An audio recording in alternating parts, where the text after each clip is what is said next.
Saya berikan satu amalan, tapi tolong catat baik-baik ya. Ini rahasia antara kita saja. Tolong jangan dibagi orang ya. Mulai hari ini, cepat kerjakan amalan ini.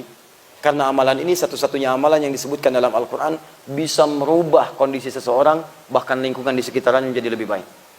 Ini yang bisa merubah umat jahiliyah menjadi khairu ummah. Amalan itu tiada lain adalah amalan mencintai Al-Quran. Mulai sekarang ya cintai Al-Quran. Ada 3 amalan yang bisa dilakukan untuk mencintai Al-Quran. 1, amalan pertama mulai rajin membaca. Supaya kita kenal dengan Al-Quran. Ayo, dapatkan. Kedua, mulai mengkaji isi Al-Quran. Jangan-jangan selama ini kita baca tapi tak paham artinya. Ketiga, mulai dengan mengamalkan isi Al-Quran dan menjadi manusia Quran berjalan.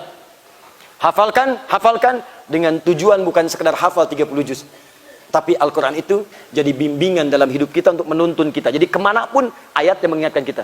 Mau menatap, ayat mata hadir. Mau berjalan, ayat kaki hadir mengingatkan. Mau bergerak tangan, ayat tangan hadir mengatakan, kerjakan ini, tinggalkan ini. Kalau sudah begitu, maka janji Allah akan diberikan. Dan Nabi pernah menyampaikan dalam salah satu hadis yang sahih. Saya tutup ceramah kami dalam hadis riwayat Al-Bukhari.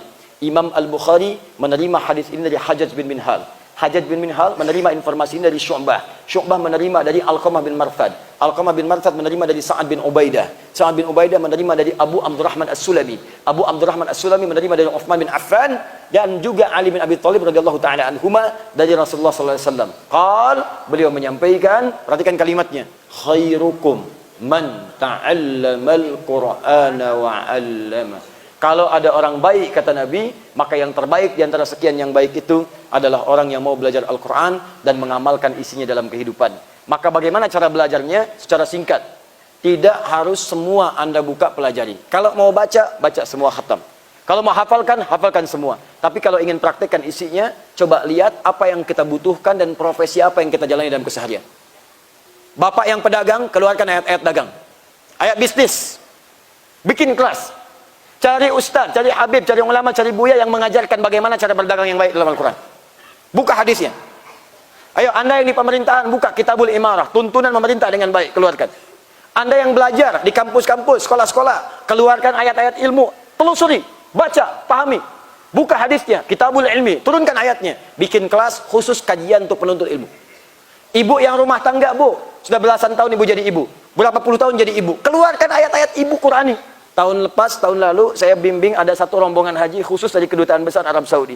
Saat berangkat ke sana, saya ditunjuk jadi Amirul Hajj. Siapa mereka? Allahu Akbar, orang-orang hebat. Di antara mereka adalah para penghafal Quran masih kecil-kecil, anak-anak, cilik-cilik. Ternyata yang haji itu bukan anaknya saja. Anak yang hafal Quran, bapaknya ikut haji, ibunya ikut haji, gurunya ikut haji, temannya ikut haji. Bayangkan kalau satu bukit tinggi jadi ahli Al-Quran, keberkahan akan diturunkan cahayanya oleh Allah Subhanahu wa taala dari tempat ini.